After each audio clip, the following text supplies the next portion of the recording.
Bueno, buenos días. Un gusto poder compartir esta primera oportunidad para reflexionar sobre aspectos medulares o centrales de los módulos primero y segundo de la materia de Derecho Internacional Público. Bueno, soy el profesor doctor Christian Sommer, soy profesor titular disciplinar de la materia en la universidad. Y espero que la lectura de los trabajos y actividades que esté realizando, lo mismo que la bibliografía, eh, con la ayuda de los profesores expertos, sea para ustedes útil en comprender el alcance de esta materia. Como ustedes ya conocen, en el programa cuentan con estructuras ya definidas en cuanto a cómo entender esta estructura de esta materia. Una materia que posiblemente en décadas pasadas, para un estudiante o una estudiante de derecho, de abogacía, no tenía la significancia o eventualmente la aplicación en la praxis forense, en la práctica tribunalicia, que hoy sí lo tiene. Basta de la lectura y seguramente con los ejercicios a través de las actividades prácticas integradoras y los trabajos prácticos que ustedes vienen haciendo y están realizando, se van a dar cuenta, y con solamente dialogar también y de la lectura complementaria referido a aspectos vinculados al derecho internacional, de la incidencia que tiene el, el derecho internacional público en la actualidad. Y en igual sentido lo pueden apreciar respecto de materias concordantes a esta, como el derecho constitucional y por supuesto también el derecho internacional privado. Aquí vemos, al ser una materia que desarrolla elementos estructurales del derecho internacional público, los principales aspectos que hacen a ese contenido, ¿no? Que va desde lo vinculado a de qué hablamos cuando hablamos de derecho internacional público, pero claramente a través de esta materia vemos la estructura del derecho internacional. Elementos que luego en materias similares, como derecho internacional privado, si bien se refieren al rol con otros actores y la incidencia que tiene, los elementos estructurales del derecho en cuanto a las relaciones o las obligaciones de los estados y de las personas respecto de estas normas internacionales, lo vemos aquí. Por eso está primero en su contenido. Es un derecho que nace ya hace mucho tiempo, o al menos desde que la comunidad internacional lo entiende como una forma particular de generar obligaciones y otorgar derechos. Por supuesto que nace de la mano del conjunto de estados, ¿no? Por eso es que ustedes tienen dentro de la bibliografía como un hito central dentro de este nacimiento, o al menos contemporáneamente, del derecho internacional, a estos acuerdos de Westfalia de 1648 en adelante, que va de la mano, como ya lo han visto en teoría política, precisamente de cuando se entiende el surgimiento de esta entidad estatal, de esta entidad denominada Estado, ¿no? Con las características, los elementos que luego también tienen en estas unidades, que conforman una entidad estatal, porque son estos, los estados, los principales sujetos, como utilizamos en la terminología del derecho internacional, los que llevan adelante esta creación, modificación o extinción del derecho internacional a través de distintas formas, desde la propia interrelación entre los estados para crear, modificar o extinguir obligaciones que estos acuerdan, como también crear nuevos derechos para ellos o para otros por reconocer, para otros sujetos dentro de la comunidad internacional. Y allí entra la persona humana, las personas jurídicas, otras entidades estatales o paraestatales, etc. Entonces, es importante que tengan una idea de contexto de cómo fue evolucionando este derecho internacional, que al fin y al cabo, si ustedes toman el concepto, hay muchos, cada bibliografía, usted tiene la bibliografía obligatoria allí ya fijada, con Barbosa y sugerida también en otros autores, y la que se encuentra en el material del curso elaborado por la cátedra, tienen descrito de alguna manera en este concepto qué es el derecho internacional. Entonces, uno podría hacer una síntesis de muchos de los autores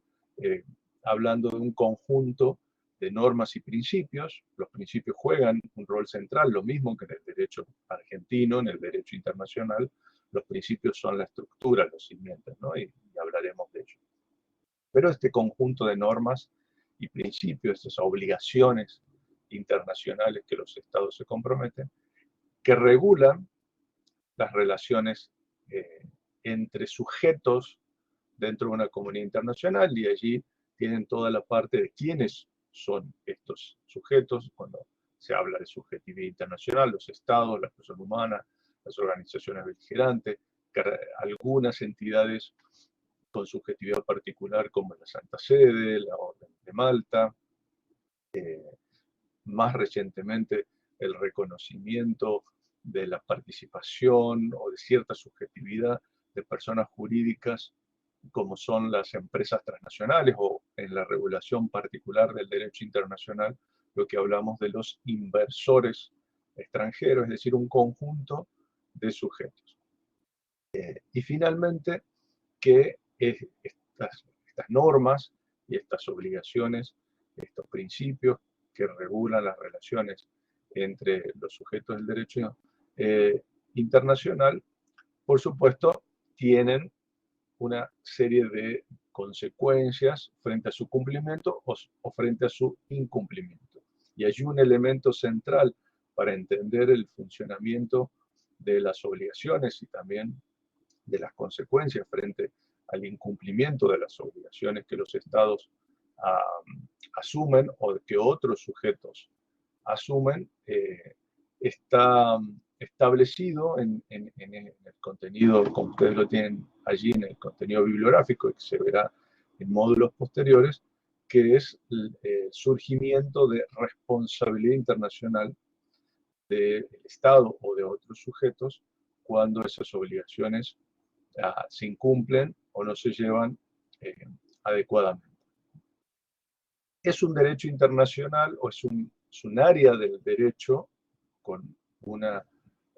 autonomía particular en términos teóricos? Y esto permite también poder identificar características de este derecho, ¿no? Tienen allí en la bibliografía un conjunto de tipos, de características de este derecho internacional que lo hacen diferente al derecho estatal, con sus diferencias y también con sus similitudes, ¿no? Cuentan también con, bueno, cómo se fundamenta o cuáles son las razones que llevan, y allí tienen ustedes un conjunto de marcos teóricos que buscan explicar qué es lo que motiva que este derecho internacional público sea diferente al derecho de los estados o a otra tipología de derecho. Y básicamente ustedes cuentan en el contenido de estudio con esos marcos de referencia que yo les sugiero que los tengan en consideración. Miren, es importante para entender en cada materia el origen y su justificación. Parecería o podría parecer que no es algo relevante. Uno diría, bueno, una idea mucho más formación estricta en estrategias o conocimiento de normas sobre qué es lo que necesito para el día de mañana poder conocer o litigar. Bueno, por supuesto, los marcos teóricos y filosóficos o que fundamentan el origen o la evolución de una tipología de derecho no es algo que uno diariamente estaría planteándolo en un escrito judicial, pero sí hace al conocimiento de precisamente de cómo se llega a eso, para entender en la lógica y en la justificación incluso de cuando hablamos de determinados derechos, cómo se llegó a eso, o cómo en el tiempo los teóricos, los doctrinarios, han ido justificando o encontrando la posibilidad de entender ese derecho, en este caso, este derecho internacional público, bajo una determinada guía o un determinado camino y por qué debería entenderse de esa forma. Y allí las distintas teorías más positivistas, más naturalistas, más voluntaristas, van formando una idea de cómo a lo largo del tiempo, a lo que denominamos teóricos del derecho internacional, han ido generando esta justificación. Entonces, dentro de este primer módulo que ustedes tienen, es importante que tengan en cuenta estas estructuras o estos elementos característicos del funcionamiento de este derecho internacional. Hay una cuestión que, y nada más en boga hoy día, vinculada a la existencia dentro del funcionamiento del derecho internacional y un aspecto relacionado a la eficacia del derecho. Es decir, una cosa es, bueno, cómo este derecho existe, cómo se crea eventualmente, y vamos viendo, ustedes lo van viendo, cuáles son, primero qué es, luego quiénes son los sujetos que crean y que se obligan o que crean derechos para otros sujetos. En eso hay una invariable conducta en cuanto a, si bien ustedes cuentan en la parte respectiva a subjetividad, con un grupo de casos donde les explicamos, y la bibliografía lo refiere, quiénes son los sujetos dentro del derecho internacional, o sea, quienes lo crean, quienes lo aplican, quienes lo obedecen o a quién está destinado. Lo cierto es que si tomamos ese punto de inflexión de el surgimiento contemporáneo del derecho internacional a partir de Westfalia, es decir, de mediados del siglo XV en adelante, invariablemente hasta el día de hoy hay un sujeto clave en esa construcción de este denominado derecho internacional, que son los estados, ¿no? Eso no ha variado más allá de las particularidades en el tiempo, sigue siéndolo y seguramente lo seguirá siendo por mucho tiempo, más allá que luego van surgiendo tipologías diferentes o adaptaciones o nuevas estructuras como tal. Pero al entender que los estados deciden crear este derecho para regular sus relaciones internacionales, es decir, fijar reglas, si ustedes son conocedores, os los invito a efectuar lecturas de la historia. Con su formación secundaria, sobre todo, uno accede a esta formación sobre historia universal, historia regional, historia argentina, que, bueno, muchas veces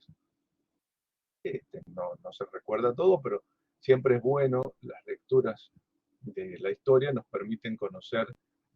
cómo, como evolución humana, hemos avanzado o retrocedido en algunos aspectos. Pero esta construcción por parte de los estados de estas reglas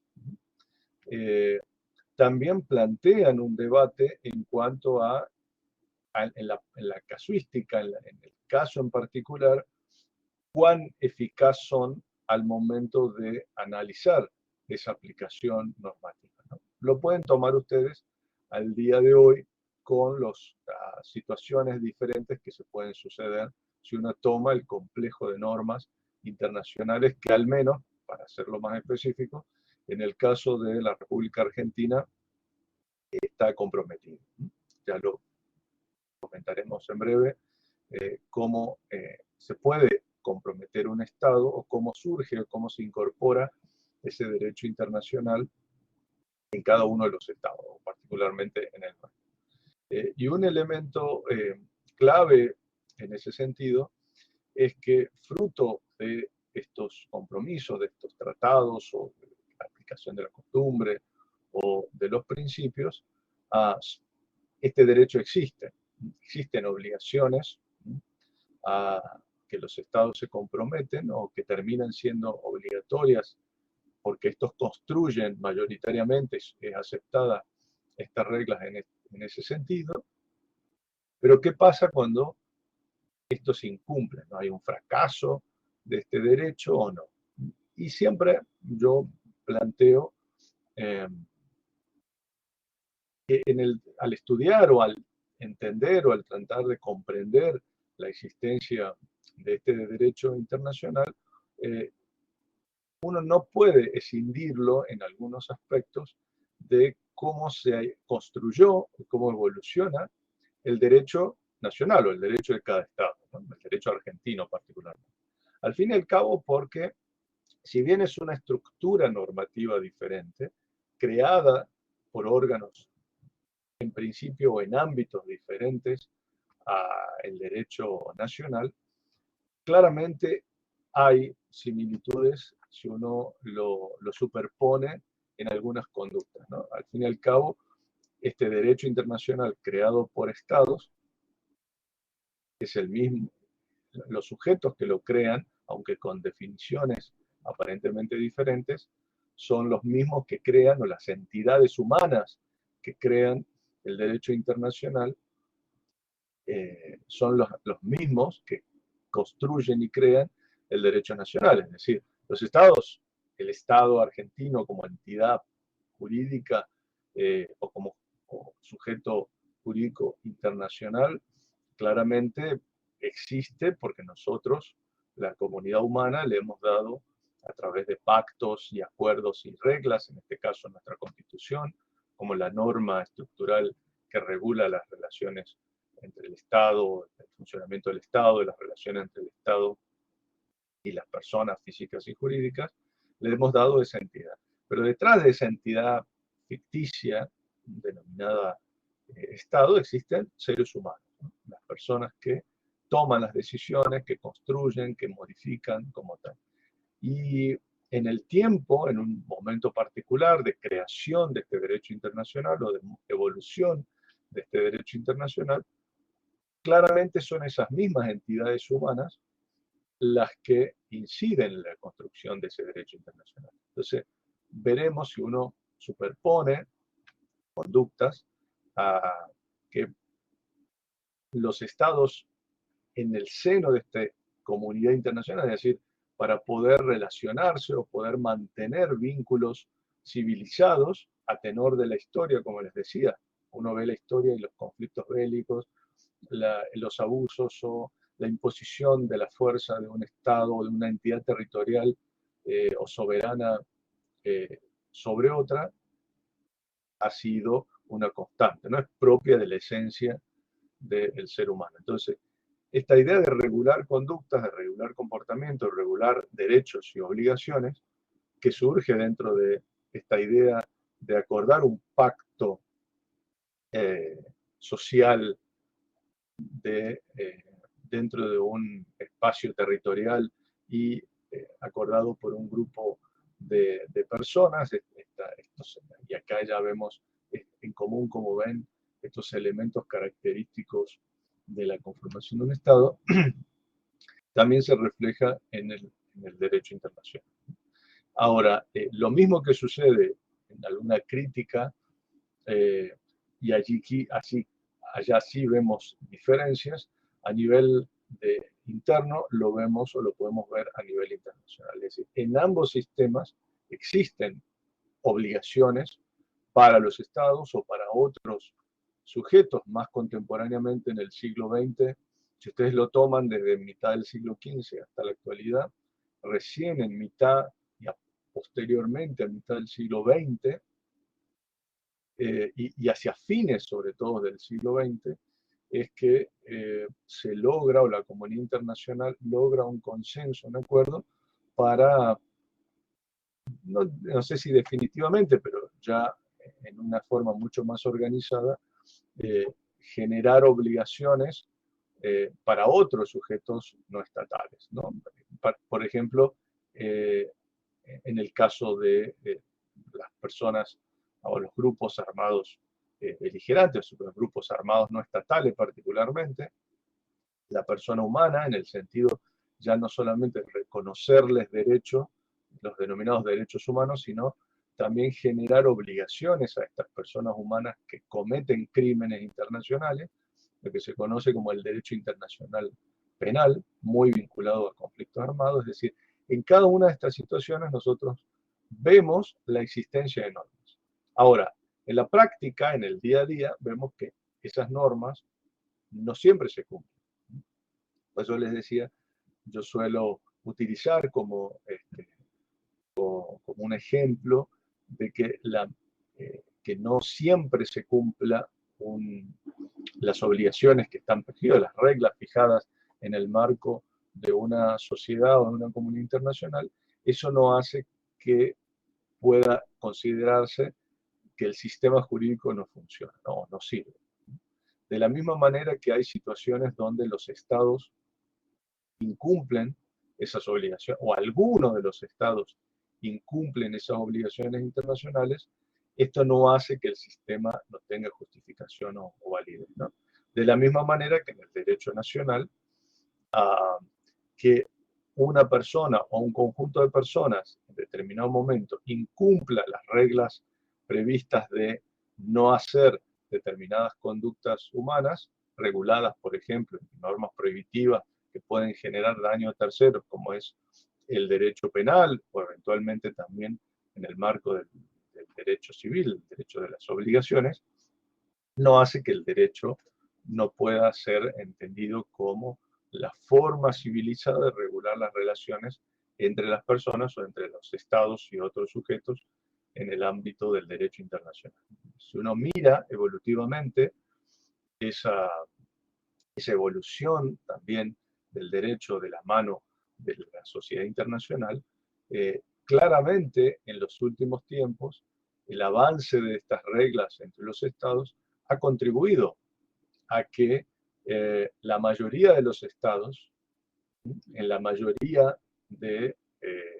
las actividades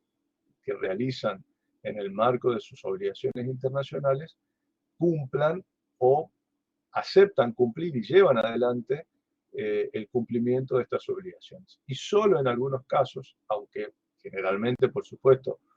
cuando se dan situaciones de gravedad como la que estamos viendo de conflictos armados, que no es el único, lo hemos tenido a lo largo de la historia y sobre todo en las últimas décadas, o al menos en los últimos 20 años, conflictos armados de significación, donde particularmente estados con un peso en la política internacional de relevancia han estado involucrados, Estados Unidos, en los conflictos de Irak, de Afganistán, Europa también interviniendo, colaborando en otros o apoyando a un sector u otro en conflictos armados, y más recientemente este que estamos conociendo, que vemos, el conflicto en Europa entre la Federación Rusa, Ucrania y la intervención también de otros actores. Es decir, que esto suceda y que a pesar de haberse establecido obligaciones preexistentes en el marco de la Carta de Naciones Unidas de que los estados se abstendrán de la amenaza o el uso de la fuerza para solucionar sus controversias, las controversias se producen igual. O a veces los estados, y de vuelta quienes gobiernan esos estados, toman estas decisiones a pesar de las obligaciones que se comprometieron de no hacerlo. Pero esto no hace que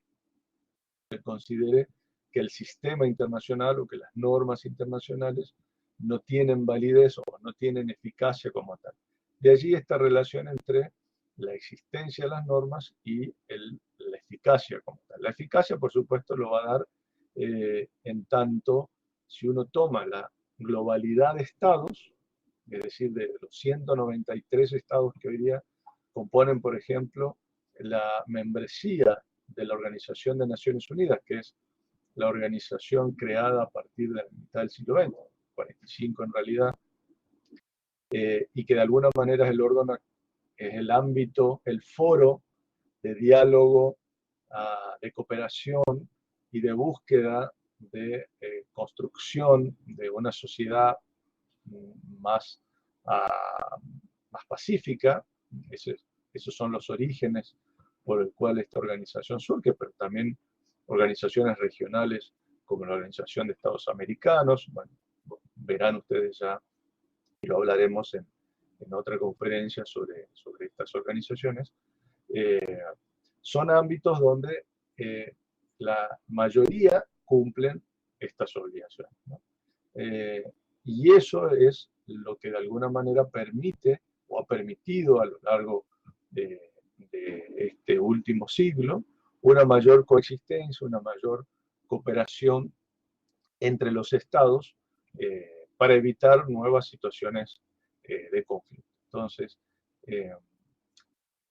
uno podría decir, bueno,